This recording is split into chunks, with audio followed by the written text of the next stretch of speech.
Welcome to Not Milk Never Milk. Subscribe if you're lactose intolerant. You start right now by confirming your iPhone model and iOS version so you know which battery firmware applies.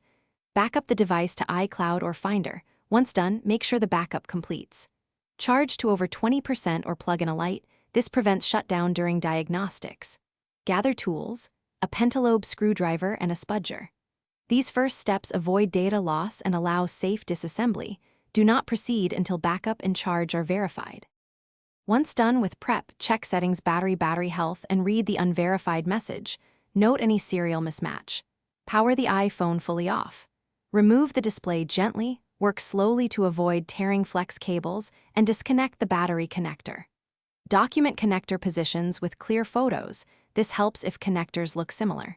Install a genuine or correctly matched replacement battery, seat it fully, reconnect the battery and display. Then torque. After reassembly, boot the iPhone and check battery health. A correct install and calibration should show verified status.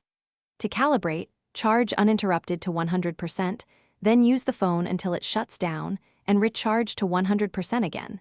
This helps the system measure capacity accurately.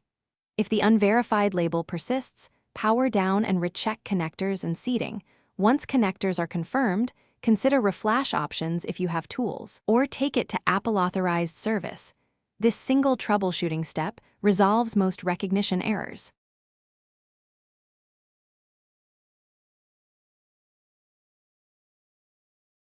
Thanks for watching. If this was helpful, leave a like and consider subscribing. See you next time.